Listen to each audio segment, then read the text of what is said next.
Today I'm going to talk about awareness, and I want to begin with a quote by the American poet Mary Oliver.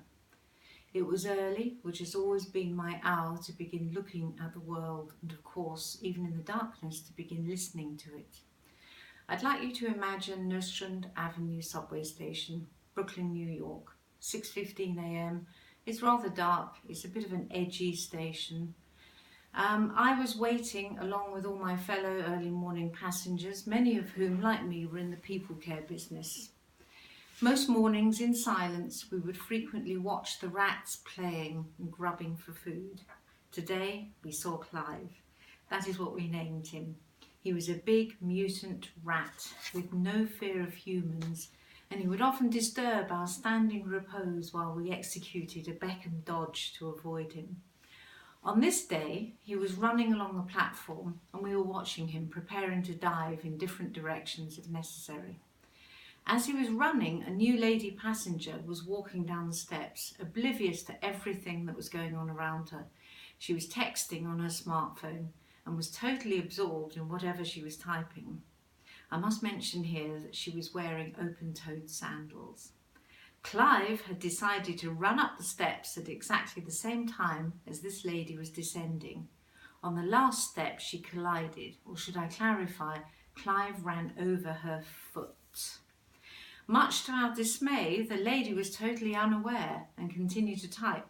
I and my fellow passengers looked at each other and grimaced. All of us imagined the felt sensation of a big 3-pound rat running over our feet. But apparently our lady did not notice it at all.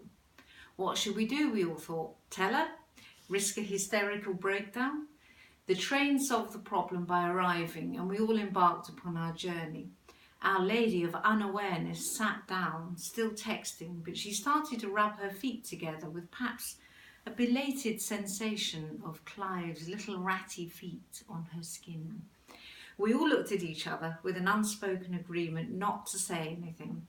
What Our Lady did not know would not harm her. This incident, for me, set off a chain of thought stories in my head of how frequently awareness, or more particularly the lack of it, is so obvious in daily life.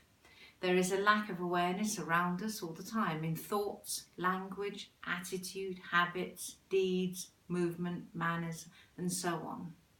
So what is this word awareness that so many of us in the business throw around so much? The great movement sage Moshe Feldenkrais offers a definition.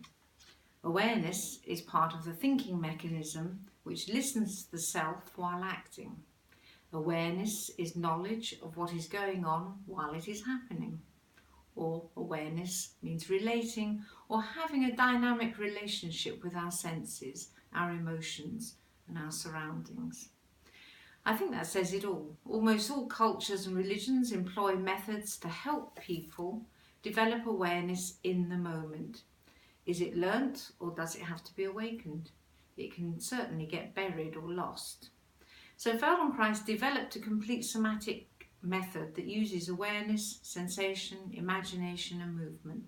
The process of organic learning through movement and sensing can free us from habitual patterns so that new patterns of thinking and moving and feeling emerge.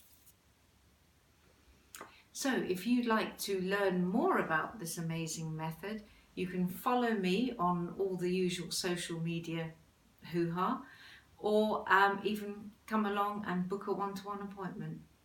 Thank you.